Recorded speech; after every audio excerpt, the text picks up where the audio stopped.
Greetings and a warm welcome from me, astrologer Patrick Arundell.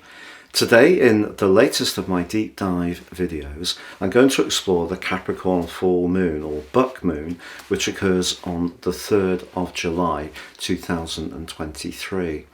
Why this is a particularly notable full moon is that in its annual cycle, this is the moon's most vulnerable placement in Capricorn because it's opposite the sign that it rules, so it's technically in detriment.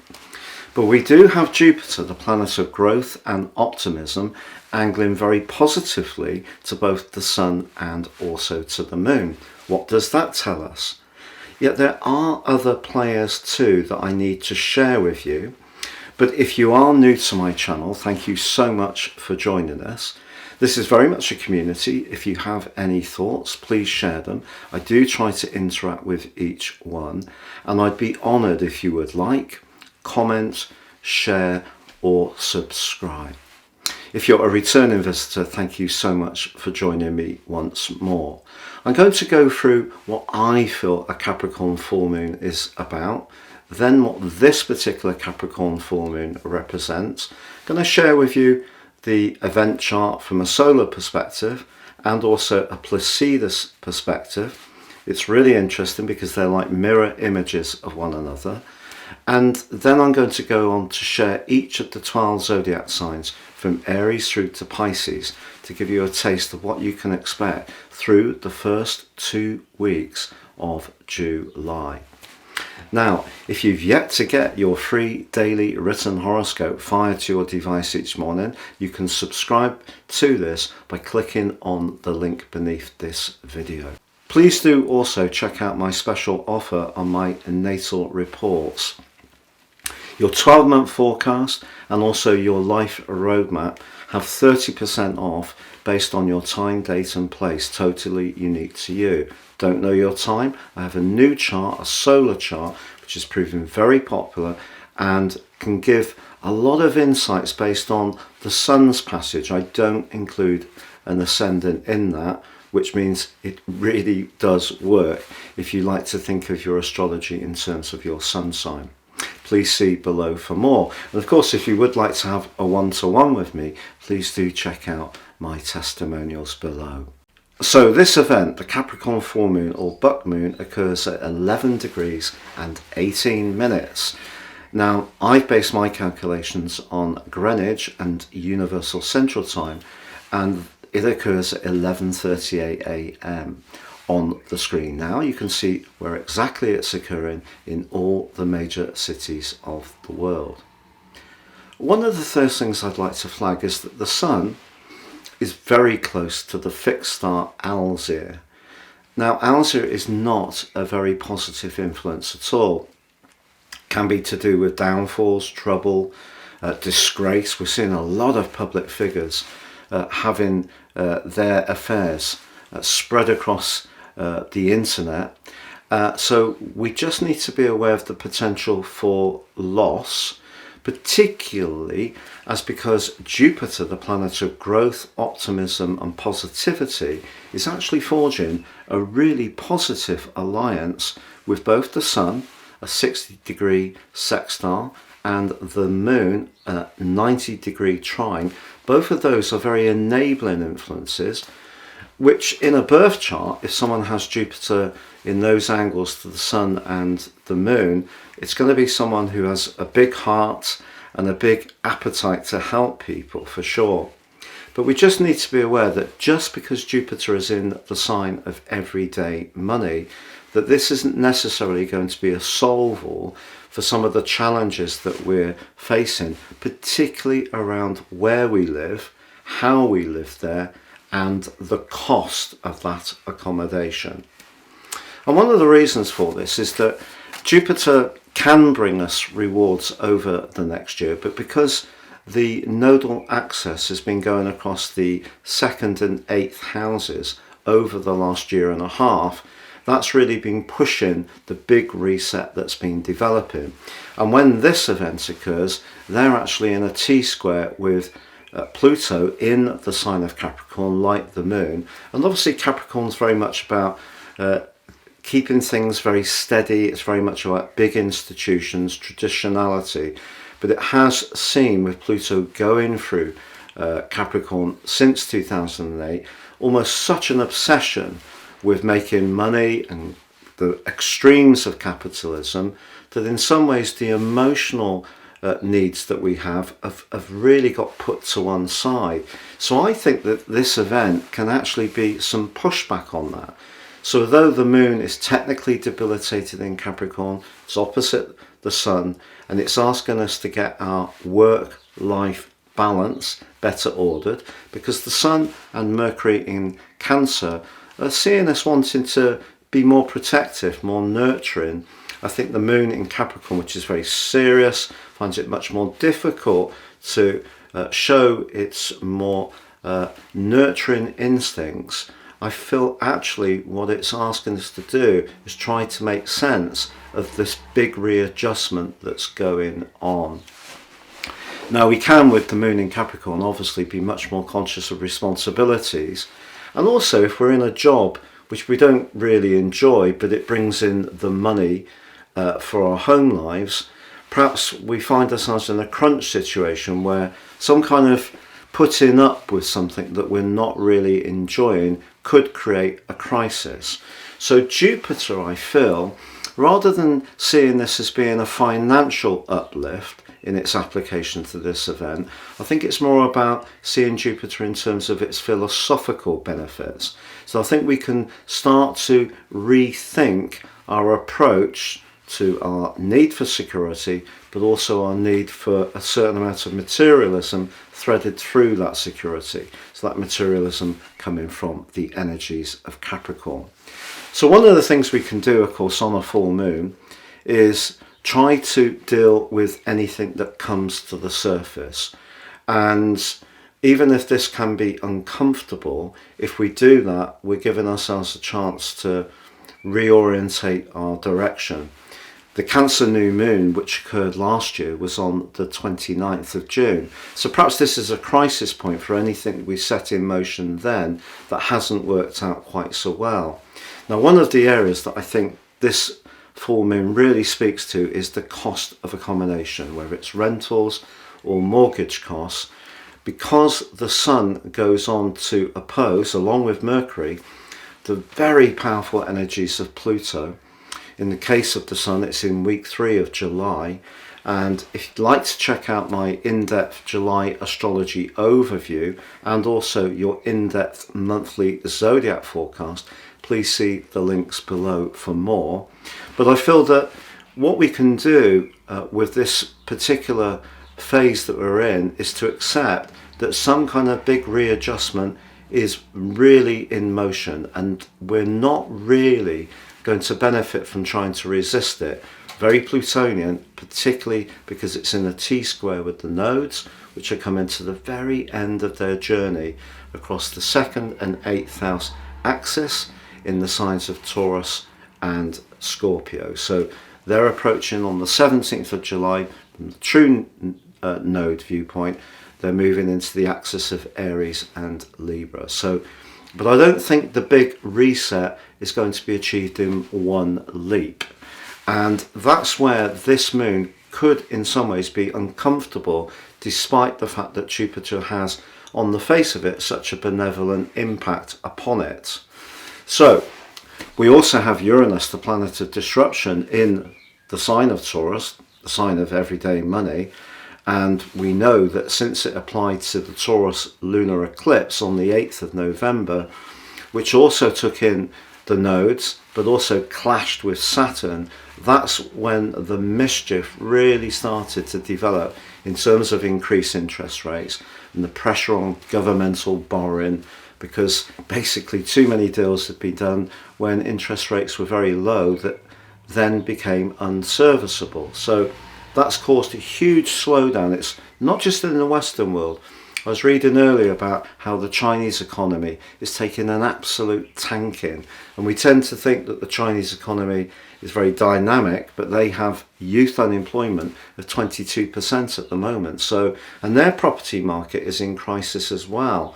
So I feel that property is the big issue with this event in terms of the physical realm, Capricorn, but it's how it feels. The Cancer energy is really going to be very telling, and that's where Jupiter is really asking us to find, in an imaginative way, new ways to look at things, to deal with things. A new reality is developing. Now I'm sharing on the screen now the event chart based on Placidus, and the irony of this is that you can see the Sun and Mercury are right up there at the top of the chart, the 10th house, so definitely the most influential players, but the Moon's in the 4th house, so in other words they're in juxtaposition because the 4th house energy is very Cancerian. So even if we've been very attached to those material and physical desires over the last 15 years or so, the Sun and Mercury are asking us to rethink in a more constructive way. Ironically, the ruler of Capricorn, Saturn, actually forges a very supportive link to both the position of Mercury and the Sun and the Moon, but it's in house 5, and Saturn in house 5 doesn't point towards a lot of fun. But we do have Venus and Mars in the 11th house in Leo, which is loud, proud, and potentially hedonistic, in a clash with Uranus in house 8, longer term money. So we're being asked to be mindful that if we try to reject or resist these changes that are coming, I don't actually think it's going to be of much use to us. So we could do something in the short term to try to relieve the pressure, and it may be to go out and get, really have a really good time, let our hair down, but we still have to face the reality the next day. Now on the screen now, I'm showing the chart wheel from a solar perspective, so we can all relate to it in terms of how the zodiac processes from Aries through to Pisces. And this puts the Moon and Pluto in house 10 along with Capricorn. So I think our feelings are going to be close to the surface, even though the Moon in Capricorn can be a little shy and a little reserved. It can be protective, this. Obviously Saturn's supportive in a way, and Jupiter too. So I think because Jupiter and Saturn are in such a constructive alliance through the first 5 days of July, they're essentially saying, look, we can adapt, but we need to adapt in a sensible way, and it needs to be a graded adaptation, if you like, marginal gains, rather than anything like a big giant step. So I think we're just all getting used to the fact that things are going to cost more. It's not going to be for the short term, it is going to be longer term. It isn't nice at all. It's causing huge problems for many of us. But one of the things we can do is just become much more conscious of resources and fall back on our philosophies, but also fall back on fraternity.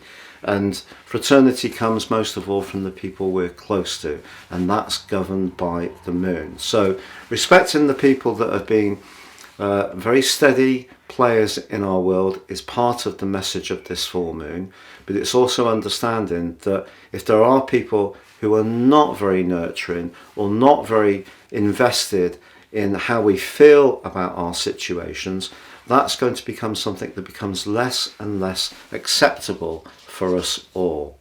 Now I'm now going to share each of the 12 zodiac signs from Aries through to Pisces.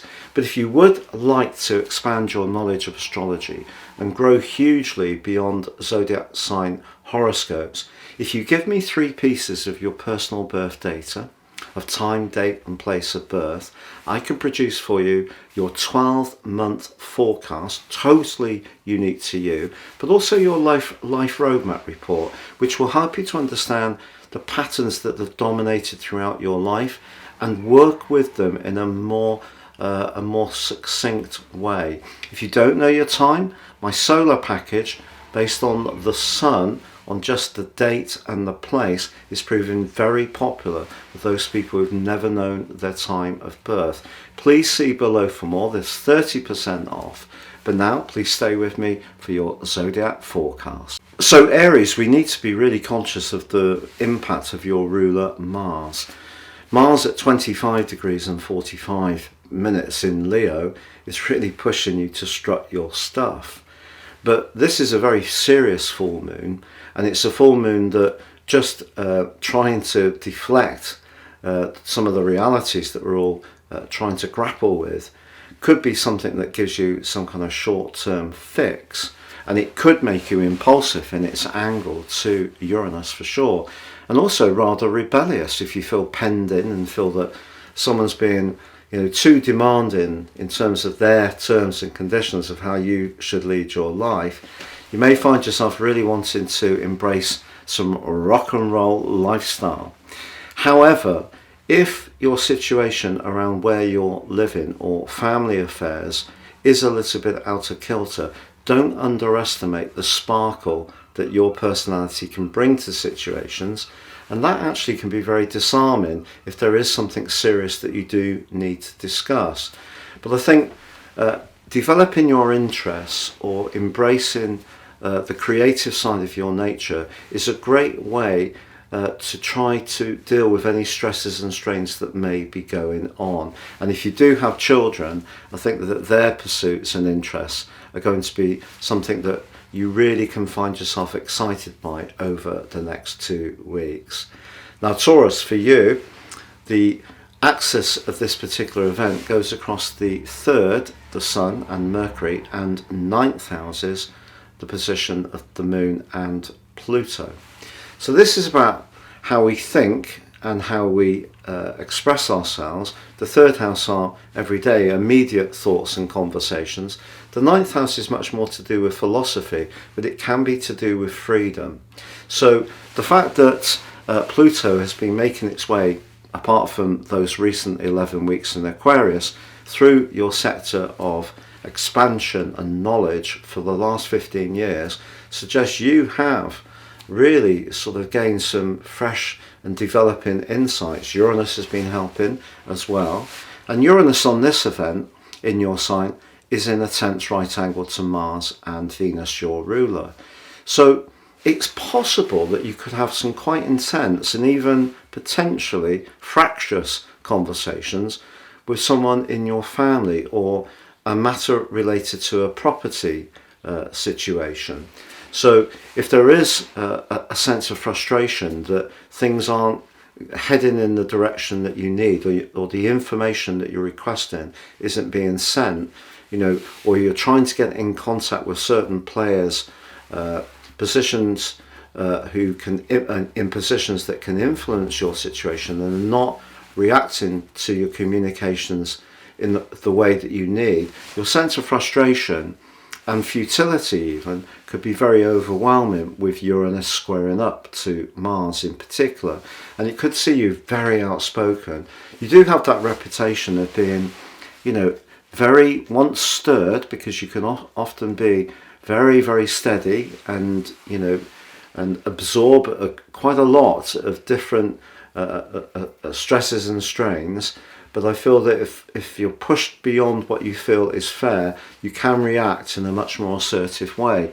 And that is possible if you don't feel heard. So I think your need to express yourself is definitely very strong over the next couple of weeks. It could be a neighbour, it could be a sibling, it could be someone you connect to online. If someone's not really getting the big picture of your situation, you could react in quite a feisty way. But just be aware that Jupiter in your sign is asking you to be the bigger person. It's not always easy to do that, of course, but Jupiter is giving you a lot of encouragement that over the next year, a lot of things that may be a bit of a wrangle at the moment will actually resolve themselves in time.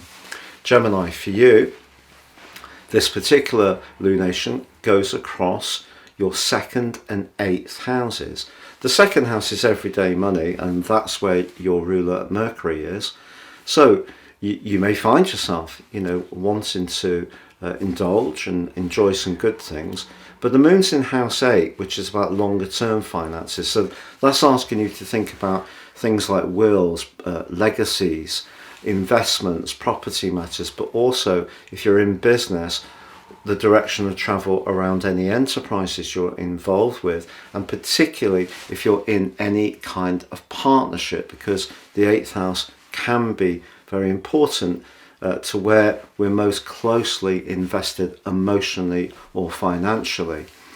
But because of the role of Mars and Venus, it's also possible that the passion that you can show for whatever you're working on could reach a boiling point of frustration if you feel that someone is not responding to your ideas or even your charm. So just be conscious of that.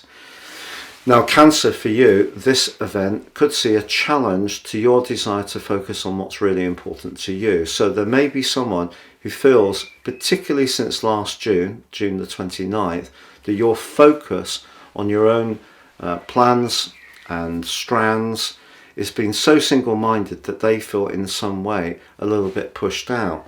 Now, you may feel this is not fair at all, but I'm just telling you what could happen. So one of the things that I think is important for Cancerian people to understand is that although you can often be quite quiet and very nurturing to the people you care about, you can have a strong desire to live your life on your own terms, which is a very cardinal trait. But the moon in your opposite sign means that someone else may view some of your strategies or the way you go about things very differently to you. So they could share how they feel about that over the next couple of weeks, and it actually could come as something of a surprise. For example, it could be a friend that suddenly feels that some of your values or your approach to situations are actually not acceptable, and they may tell you. And because you can have a dislike of open confrontation, that could be something that you find rather challenging. However, for Leo, this event occurs across your 12th and 6th houses. Now, this is particularly tender because the Sun and Mercury in the 12th house does point you towards embracing the more psychological, spiritual and subterranean part of life. The moon, however, is in the very practical earth sign of Capricorn, is pushing you to deal with the things that you can actually affect in a tangible way. One of the things that can happen with a 6th, 12th house full moon is that people that we're not aware of as having agendas against us can come into the open more in the following 2 weeks. But they don't always come into the open in a way where they're telegraphing the message to you in advance. So it can be underhand stuff. It can be that people are sort of not necessarily being upfront and honest, so a bit of gossip could be going around. So keep your guard up. Obviously, having Mars and Venus in your sign is glorious, and it's possible that someone's actually deeply jealous of the attention that you're receiving, and it could be to do with your work situation that this is most strongly being felt, because with Jupiter, the node, just the North Node, and Uranus right at the top of your chart, that is a package of energies that can and has been helping to raise your profile. If someone's struggling with that or feels a bit pushed out or feels that you're far too focused on what you're doing, they could be about to vocalize that to you. But then again, it could be you that's about to assert something that you've been niggled by quietly for some while. So when it comes to the domestic sphere, if you feel that you're the one that sacrifices all of your time and energy to support others, you may be looking for some kind of realignment about the contribution other people make to domestic chores. But the same could be true at work as well. You know, if you are someone who's very sacrificing, I think Mars and Venus are strengthening you, giving you more self-belief to assert what you want as an individual, and rightly so. Now, Virgo, for you, the Sun and your ruler Mercury are in the most sociable part of your situation, and the Moon in the part of your situation to do with manifesting your individuality. But of course, because Venus and Mars are in house 12, however playful and however sociable the prospects look for you, however much someone may be showing some kind of interest in you, even if it's not in a verbal way, more to do with that, body language interest, which could be very, very flattering. But I think you are at a point of the year when you may need to decide what you're wanting future forwards. And if you feel that whatever you're mainly involved with at the moment gives you a platform to truly express yourself, because with Uranus in house 9, and it's going to continue to be there all this year, of course, if you're not feeling fulfilled with Uranus there and Venus and Mars, and Venus going into its retrograde on the 17th of July for 44 days, if there is any kind of relationship where you don't feel that you get the same fulfillment as you, or the fulfillment you would like, or the same level of commitment from the other person, I feel that that can start to really build up on your consciousness and see you thinking very deeply about whether you're in the right associations or not. So this just brings that whole process more sharply into focus. So Libra, in the event chart, the technical chart, the ascendant is in your sign. The midpoint between the sun and the moon also in Libra. So you have an opportunity to think about this event from a very personal perspective.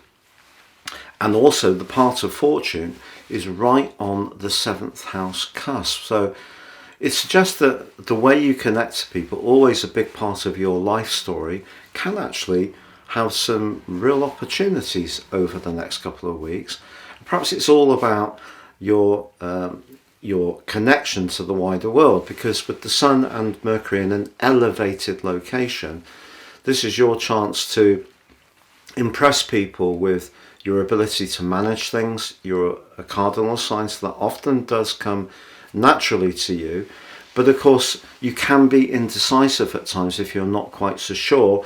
And with the moon opposing the sun, if you're in a job, for example, where you don't feel very comfortable, you don't have much connection to your colleagues, or you're paying for an accommodation or buying a property, which actually may, on the face of it, be really lovely, if it's too costly or it doesn't feel great in terms of an environmental viewpoint, I think this could be a great opportunity to rethink, because what your ruler Venus is doing in its application to Mars is it's saying, look, your connection to others, always so important, should be the paramount thing. So success is okay, but often when we get to that level of success, it's more about how it feels rather than the status of that success. Has obviously some benefits in terms of income, kudos, certain amount of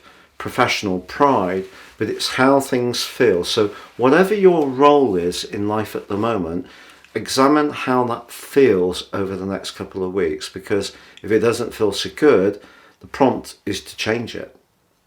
That brings us to Scorpio. Now for you, this event goes across the 3rd, the moon, and the 9th, the sun and Mercury houses. So the sun and Mercury are in the part of your situation which is encouraging you to break out and travel, because Jupiter, the planet of travel and overseas destinations, applies to this event in such a positive way. I actually feel for you, if you have a connection to someone that you can travel with, or sees life in similar philosophical ways to you, or likes to learn like you do, that connection could be really invaluable. But strangely, it's possible that in a professional situation, if you feel that you don't get much verbal affirmation in terms of how hard you work or how successful you are, it could really see you being quite the rebel over the next couple of weeks. And there is even the potential to have some cross words with a person in a position of influence. There's a very highly charged energy applying to your traditional ruler, and your modern ruler is also affected by the nodal axis. So it's great if you're feeling buoyant and things are fluid and moving, or you're physically moving, or you're learning new ideas, Jupiter's application to the 3rd, 9th house axis. But if you're not getting those messages, or you feel it's stuck, I think your sense of frustration can be manifested in quite a powerful way. And I think it could be you that's letting people know in no uncertain terms, even though you can be quite guarded, and the moon in Capricorn can itself be quite muted in terms of emotional expression, but I think you could speak out in a more voluble way. Which brings us to Sagittarius. Now for you, the moon and Pluto in house 2. Pluto's been really potent over the last 15 years. It's quite likely that the foundations in your life have gone through some huge structural adjustments. It's also possible that your way of earning money has changed quite significantly, or your personal values, or even your sense of self-worth. But if your sense of self-worth is tender at the moment, the fact that your ruler Jupiter applies to this event suggests that maybe this would be a good time to perhaps rethink certain elements of your situation in a very practical way, and give yourself a bit of a pat on the shoulder for how you've applied yourself, because you are a very freedom-loving sign, and with Mars and Venus in a part of your situation at the moment which is really seeing you want to escape any restriction or limitation that doesn't feed your sense of self, I think you can do that, but I feel there could be reverberations from that. But Jupiter's saying to you, look, you are adjusting. You do have Saturn in the 4th house now. They're in a good alliance, and they're also both applying to the sun and the moon helpfully. So there is a restructuring going on with you that's seeing you get more grounded to the earth, but also more open to the emotional dimension. And that's okay. So I think the moon being in your 2nd house suggests it's not really just about money, which the 2nd house can be about. It's more about the fluidity of your progression in your situation. It's moving forwards, but in a much less freedom orientated way.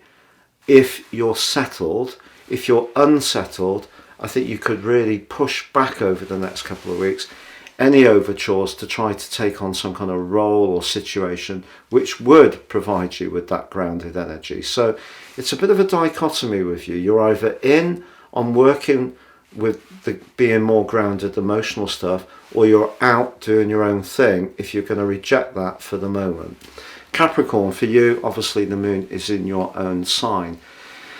And I think it's all about relationships, really. If you're not feeling very fulfilled in a relationship, just take this from this event, is that Mercury's given you a chance to try to discuss things with others, even if there's part of you that may be a little bit reluctant to open up.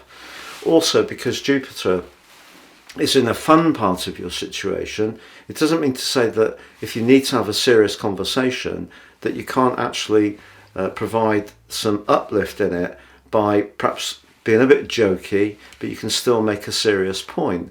Then again, if you're single, this full moon could actually push into the open a situation where you become much more aware of someone's interest in you. But if you are in a long-term relationship, and there may be lots of sexual attraction with Mars and Venus in the 8th house at the moment, but with Uranus applying, or has been applying to them, I feel that there's been some rockiness recently if you don't necessarily both want the same things for the longer term, because the 8th house could be, for example, about buying a place together, cohabiting, deciding to formalize the relationship, and Uranus is challenging you around that more conventional side of your nature, and it has been since 2018, 5 months, since March 2019 to now. It's been challenging you to be a bit more radical in your approach. And of course, Pluto in your sign is also clashing with the nodes. So I feel that you are sensing that your emotional and home situation could change, but it needs to change in a way that feels comfortable in your connections to others. So I think there's an opportunity to really see a relationship develop in your situation, but also an opportunity or a chance that you'll want to spin out of something that just isn't working in the way you want at the present time. Aquarius, for you, having the sun in house 6 along with Mercury brings its more Virgoan credentials into focus. So I think refining where you're living has been part of that for you, and being a bit more organised. But maybe some anxieties or worries that have been on the back burner could come into the open more with this moon position. But because your traditional ruler Saturn is in a very supportive link, maybe some things, once they come out and you ventilated them, can actually make you feel a lot better. I feel something's changing around your home life, or something's changing around your alliances. Because Venus and Mars are in such a strong position at the moment, I can see you fronting up on anyone you don't feel is treating you with the respect you feel you deserve. And you could be very outspoken with your modern ruler in a square with them, but at the same time, don't overestimate your confidence and underestimate your vulnerability at the moment, because I feel this is a tender time. And if you can focus on the more practical elements of making your immediate everyday world and home and emotional life work well, that's important for you then to prosper more around the relationship dimension. Pisces, now having Saturn in your sign applying to this event seems significant, but also your traditional ruler Jupiter is prominent as well. So for you, I think your time management is going to be a big part of the next couple of weeks. Who wants to spend time with you? Do you want to spend time with them? You may find that someone is being very bolshy, would be a strong word. Certainly letting you know what they want, or is it you that's going to be much more outspoken as Mercury and the Sun apply to Pluto? If you're involved in any situation which doesn't serve your greater good for your longer term future, I think you're going to stand up for what's important for you. But of course, it's the way we do it. Jupiter gives you a chance to convey your message very well and keep people on side. But also Uranus can say you get really frustrated, blurt something out, be very blunt and cutting with its angle to Mars, which perhaps wouldn't be so helpful. So I think your social situation needs to work with you being at the heart of things to a degree. If it feels that, you know, you're part of it but not enough of part of it, I think that's going to be something that really gets you thinking. You need to be involved with people who really have a strong attraction to you for what you give to situations. And if you feel that's a bit lacking, I think you could be a little bit irritable. Important not to spread yourself too thin. So managing your time over the next couple of weeks, very important indeed. It's been a real pleasure being with you. Thank you so much for joining me. Please do like, comment, share or subscribe.